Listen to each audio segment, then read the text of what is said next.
देश को धार्मिक उन्माद में धकेला जा रहा है, लेकिन बहुजन समाज के लोगों को सचेत रहना चाहिए। हमें संविधान बचाना है, हमें लोकतंत्र बचाना है, और साथ ही हमारे लिए जो रोजी रोटी का जो मुद्दा है ना, वो सबसे गंभीर मुद्दा है, और बहुजन समाज वो कर भी रहा है। सोचिए, जानबूझकर देश में अंधविश्वास और कर्मकांड को फैलाया जा रहा है। सभी धर्मों के लोगों को आपस में उलझाने की कोशिश है, ताकि नौकरी बेरोजगारी पर कोई सवाल ही न पूछ पाए। कोई मुसलमानों को कट्टरपंथी कह रहा है, कोई सिख समाज को कट्टरपंथी कह रहा है कि खालिस्तान मांग रहे हैं, तो मुसलमान शरीयत मांग रहा है। लेकिन जो लोग ये सब, और कोई हिंदू राष्ट्र मांग रहा है, लेकिन सवाल है कि इस देश का संविधान सबको अपनी आस्था उपासना का अधिकार देता है। दंगाई वो लोग हैं जो दूसरे धर्म के कार्यक्रम में जाकर दंगा करते हैं। लेकिन मैं खासकर दलित, पिछड़े, किसान, आदिवासी, अल्पसंख्यकों से गुजारिश कर रहा हूं, इस देश में दलित, पिछड़ा, किसान, आदिवासी, अल्पसंख्यक जो है वो हिंदू भी है, सिख समाज में भी एससी हैं, ओबीसी हैं, क्रिश्चियन में भी एसटी हैं, मुस्लिम समाज में भी ओबीसी एसटी हैं। हर धर्म में एससी एसटी ओबीसी के लोग हैं जिनके पास जमीनें नहीं है, नौकरी नहीं है, व्यापार नहीं है। आपकी जिंदगी कैसी बेहतर होगी, आप इस पर काम कीजिए, और वो तरीका है यूपी में जो हुआ। सोचिए, बहुजन समाज के लोगों ने बोलना शुरू किया, अखिलेश यादव जी ने बोला, उसके बाद लेखपाल की जो वैकेंसी आई थी 7,000 के करीब, उसमें जो सीटों की चोरी हुई थी उसको ठीक करके फिर से वैकेंसी लाया गया है। इसका मतलब है कि 700 से ज्यादा सीटें बहुजन समाज की जो चोरी हुई थी उसको वापस करना पड़ा है। मैं इसीलिए कह रहा हूं कि बहुजन समाज के लोगों को, खासकर दलित, पिछड़ा, किसान, आदिवासी, अल्पसंख्यकों को इस तरह के चोरी के खिलाफ खड़ा होना पड़ेगा, बोलना पड़ेगा। यही असली मुद्दा है। बीएसपी सांसद रामजी गौतम साहब ने भी इसको लेकर ट्वीट किया था। अखिलेश यादव, मैं बार बार रिक्वेस्ट कर रहा हूं इस देश के दलित, पिछड़े, किसान, आदिवासी, अल्पसंख्यक से कि आपका धर्म, सम्मान, संविधान में अधिकार तभी बचेगा जब आप सामाजिक रूप से और आर्थिक रूप से सशक्त होंगे। और इसके लिए जरूरी है, मैं बार बार कह रहा हूं, एससी एसटी ओबीसी की बात करना किसी एक धर्म की बात करना नहीं है। हिंदू में भी एससी एसटी ओबीसी हैं, मुसलमान में भी ओबीसी एससी हैं, सिख समाज में भी हैं, क्रिश्चियन में भी, किसी भी धर्म के मानने वाले हो, बौद्ध धर्म को मानने वाले हो, आपको अपने नौकरी के लिए लड़ना पड़ेगा, सजग रहना पड़ेगा। और ये लड़ाई कलम से नहीं लड़ी जाएगी, ये लड़ाई लड़ी जाएगी संवैधानिक तरीके से, सोशल मीडिया पर आवाज उठाकर, लिखकर, पढ़कर, क्योंकि ये पढ़े लिखों की लड़ाई है। और ये रास्ता है इस देश को मजबूत बनाने का, सामाजिक आर्थिक रूप से न्याय करने का। 4 नई नौकरियों में ओबीसी के 183 पद की लूट, बिना संशोधन पदों पर भर्ती की तैयारी। अखिलेश यादव ने कल भी ये ट्वीट किया था, और आज आपको रिजल्ट भी दिख रहा है। लेखपाल वाले में जो बेईमानी की गई थी, उस बेईमानी को अब ठीक कर लिया गया है। उत्तर प्रदेश में लेखपाल के 225 पद परिवर्तन कर दिए गए। पहले 7,994 पद आए थे, अनरिजर्व 4165, अब 3200 हो गए हैं। ओबीसी को 1441 पद दिए गए थे, अब 2154 पद दिए गए हैं। ईबीएस को 792 था, अब 792 है। एससी को पहले 1446 दिया गया था, अब 1679 पद हैं। एसटी को पहले 150 दिया गया था, 160 पद हैं। सवाल है कि ये सीट चोर था कौन? ये किस महकमे से ये वैकेंसी आई, किस अधिकारी ने ये बेईमानी की, उसकी भी पड़ताल हो और उसको भी सजा देनी चाहिए। कम से कम उसका सस्पेंशन हो, बर्खास्त हो और जांच हो। लेकिन मैं फिर कह रहा हूं, अपनी पहरेदारी करते रहिए, जाति और धर्म के नाम पर मत लड़िए। दलित, पिछड़ा, किसान, आदिवासी, अल्पसंख्यक समाज को इसी तरह से अपने संवैधानिक अधिकार के लिए एकजुट रहना पड़ेगा।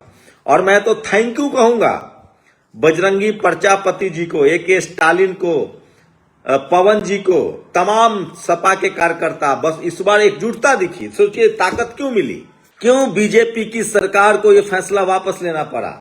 इस बार बहुजन समाज के लोग बहुजन बनकर सोशल मीडिया पर काम कर रहे थे।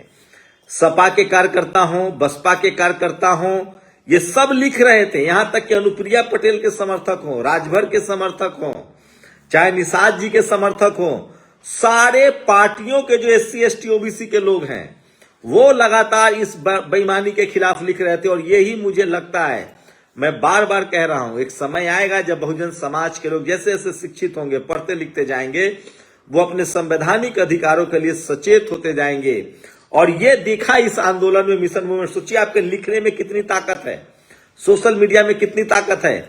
आपने लिखा सोशल मीडिया, एक्स पर, यूट्यूब पर, फेसबुक पर आप लोगों ने लिखा और सरकार की चूल्हे हिल गए।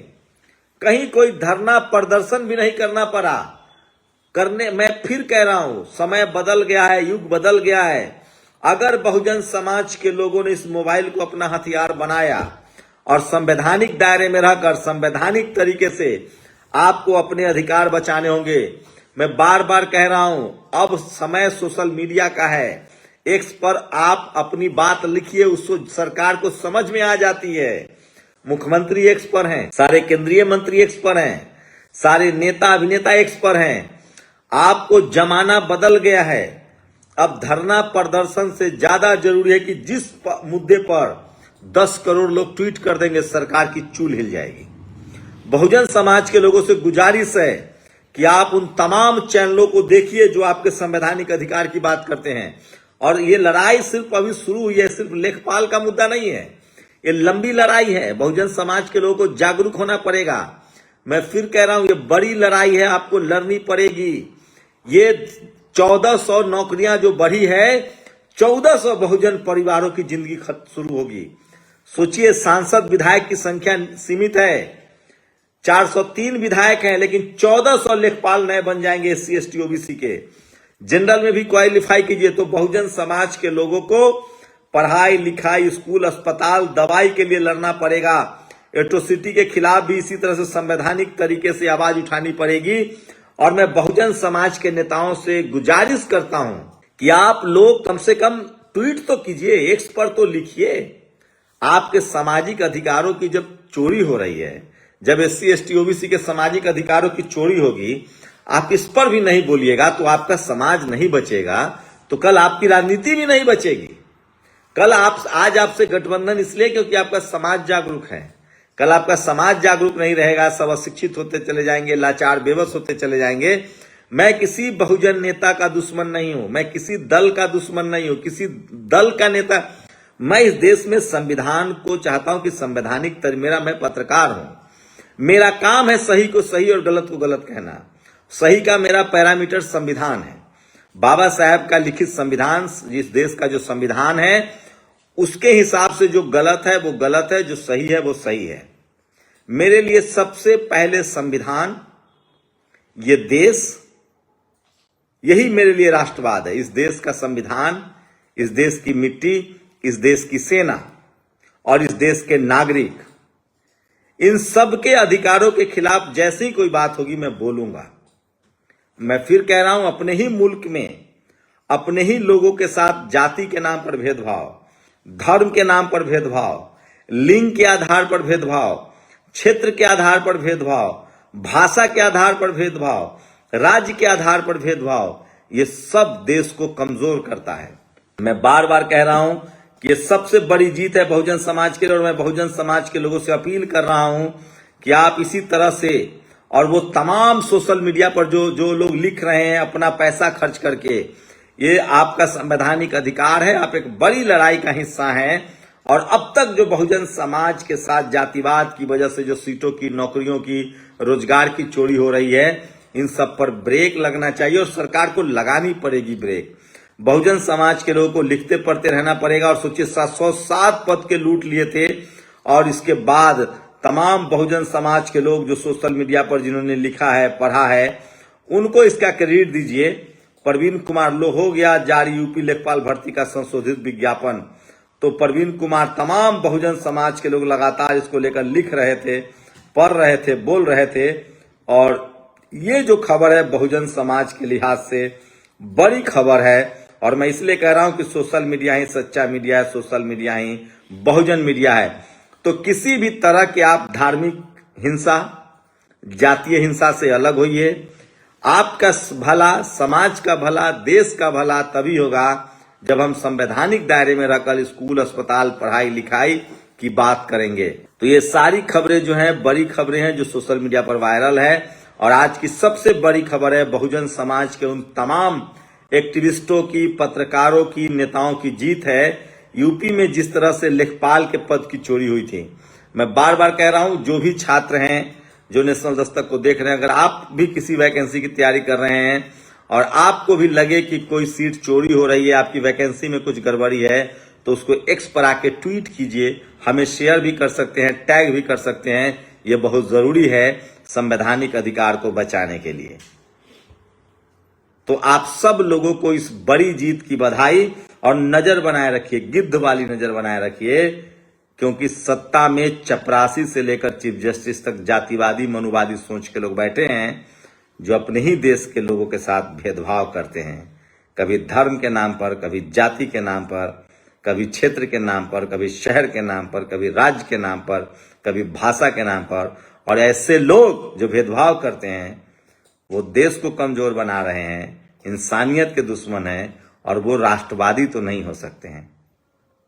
आप लोग अपनी राय जरूर दीजिए। इस तरह की खबरों को आपका शेयर करना भी हम लोग की जिम्मेदारी है। सिर्फ नफरत और लड़ाई झगड़े की खबरों से दूर रहिए। शुक्रिया।